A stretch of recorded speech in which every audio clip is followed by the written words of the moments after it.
তো আমরা কথা চেয়ে কাজ দিয়ে নিজেদেরকে প্রমাণ করতে চাই। ডাকসুর আমরা যারা প্রতিনিধি নির্বাচিত হয়েছি আমাদের কাজ হচ্ছে কাজ করে যাওয়া, এবং আমরা প্রতি মুহূর্তে আমরা আমাদেরকে সেই প্রতিনিধি হিসাবে আমরা আমাদের কাজ অব্যাহত রেখেছি। ডাকসু নির্বাচন পরবর্তী আজকে 5 মাস পার হচ্ছে। আমরা ইতিমধ্যে শিক্ষার্থীদের কাছে যে কমিটমেন্ট গুলো দিয়েছিলাম, আলহামদুলিল্লাহ প্রত্যেকটা কমিটমেন্ট আমরা অ্যাড্রেস করার চেষ্টা করেছি। কিছু কাজ ইতিমধ্যে বাস্তবায়ন হয়ে গেছে, কিছু কাজ প্ল্যানিং অবস্থায় এক্সিকিউশন লেভেলে আছে। তো আলহামদুলিল্লাহ আমরা যে কমিটমেন্ট দিয়েছি প্রত্যেকটা কমিটমেন্ট বাস্তবায়ন হবে। তার চেয়ে আমরা বহুগুণ বেশি কাজ করে পরবর্তী যারা আসবে তাদের জন্য চমৎকার একটা ক্যাম্পাস রেখে যাবো। আজকে আমরা এসেছি ঢাকা বিশ্ববিদ্যালয় শারীরিক শিক্ষা কেন্দ্রের এখানে আমাদের যে উন্নয়ন প্রকল্প সেটা অগ্রগতি দেখার জন্য। বিশ্ববিদ্যালয়ের শিক্ষার্থীদের অনেক দিকের দাবি, বিশেষ করে নারী শিক্ষার্থীদের তাদের জন্য একটা আলাদা জিমনেসিয়াম করা। তো এর আগে এটা নিয়ে অনেক কথা হয়েছে, আলাপ হয়েছে, বিভিন্ন স্মারক দেওয়া হয়েছে বিশ্ববিদ্যালয় প্রশাসনকে। আলটিমেটলি এই জিমনেসিয়ামটা হয়নি। একটা জিমনেসিয়াম আছে, সেটা খুবই জীর্ণ অবস্থায়, সেখানে ছাত্র এবং ছাত্রী সবার জন্য আলাদা শিক্ষিত জিম করতে হবে। তো আমরা দায়িত্ব নেওয়ার পর আমরা চেষ্টা করছিলাম, বিশ্ববিদ্যালয় প্রশাসনকে বলেছি, কিন্তু বিশ্ববিদ্যালয় প্রশাসনের যে মুখস্থ উত্তর যে ফান্ড নেই, যার জন্য চাই সেটা যত যৌক্তিক দাবি হোক তারা এক বাক্যে বলে দেওয়া হচ্ছে আমাদের ফান্ড নেই। তো আমরা বসেছিলাম না, আমরা চাইলে বিশ্ববিদ্যালয় প্রশাসনের ফান্ড নিয়ে কথা বলে আমরা বসে থাকতে পারতাম, কিন্তু আমরা চেষ্টা করেছি। আমরা অ্যালামনাইদের কাছে গিয়েছি, যারা রিসোর্স পার্সন আছে তাদের কাছে অ্যাপ্রোচ করেছি।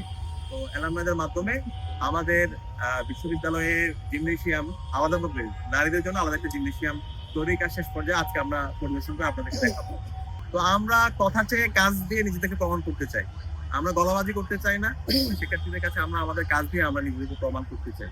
আলহামদুলিল্লাহ ইতিমধ্যে আমরা আমাদের প্রত্যেকটা কাজ শিক্ষার্থীদের কাছে আমরা হাজির করেছি। ইতিমধ্যে আমরা সেন্ট্রাল মসজিদ দেখতে পেয়েছি, সেন্ট্রাল মসজিদের আমল পরিবর্তন হয়েছে। 65 বছর পরে সেন্ট্রাল মসজিদের সংস্কার হয়েছে, এবং এই মসজিদটা খুব দ্রুত সময়ের মধ্যে একটা কমপ্লেক্স, কমিউনিটি কমপ্লেক্স আমরা স্থাপন করবো। যে মসজিদের মধ্যে নারীদের জন্য নামাজের বড় জায়গা থাকবে, সেমিনার রুম থাকবে, ওইখানে লাইব্রেরি থাকবে, একই সাথে হচ্ছে ওইখানে গবেষণার জন্য আলাদা সেন্টার থাকবে। সব আধুনিক যে মসজিদের যে প্রস্তাবনা, সকল কিছু বাস্তবায়ন আমরা আমাদের নতুন সেন্টার করবো। এর বাইরে আমাদের ক্যাম্পাসে প্রত্যেকটা হলের মসজিদ গুলো আমরা সংস্কার করছি, উপাসনালয় গুলো আমরা সংস্কার করছি।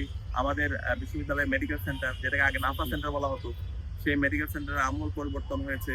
এর পাশাপাশি আমাদের টিএসসি তে নাগরিক সেবা কেন্দ্র হয়েছে, যে নাগরিক সেবা কেন্দ্রে শিক্ষার্থীরা এখন টিএসসি তে গিয়ে তার পাসপোর্ট থেকে শুরু করে যত নাগরিক সেবা দরকার সেই সেবাগুলো তারা নিতে পারবে।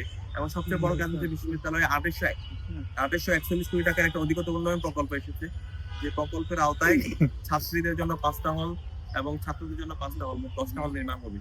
এবং এই হল নির্মাণের কাজ ইতিমধ্যে ড্রাফট করার জন্য বাজেট দিয়ে দেওয়া হয়েছে, এবং খুব দ্রুত শুরু হল নির্মাণের কাজ শুরু হবে। এই হল নির্মাণগুলো যদি কাজ শেষ হয়, ইনশাআল্লাহ ঢাকা বিশ্ববিদ্যালয়ে কোনো ধরনের আবাসন সংকট থাকবে না। একই সাথে আমরা বিশ্ববিদ্যালয় প্রশাসনের সাথে গতকাল তো আলাপ করেছি, আমরা বলেছি বিশ্ববিদ্যালয়ের যে সিট, এটা যেন অনলাইনে শিট করা হয়, সবকিছু যেন অনলাইনে স্টুডেন্টরা দেখতে পাই। ফার্স্ট ইয়ার শিক্ষার্থীরা এসে সে কয় নাম্বার রুমে থাকবে সেটা অনলাইনের মধ্যে ওয়েবসাইটের মধ্যে দিয়ে দেওয়া হবে, এবং তার যেদিন ছাত্রদের শেষ হবে সেদিনেই আবার নতুন একজনকে অ্যালটমেন্ট দিয়ে দেওয়া হবে। এই ধরনের ট্রান্সপারেন্সি যদি আমরা ইনশিওর করতে পারি, তাহলে আগের মতো হল কেন্দ্রিক যে আমরা আদবাইয়ের আস্তানা দেখতে পেয়েছি সেটা আমরা এখন আর দেখতে পাবো না।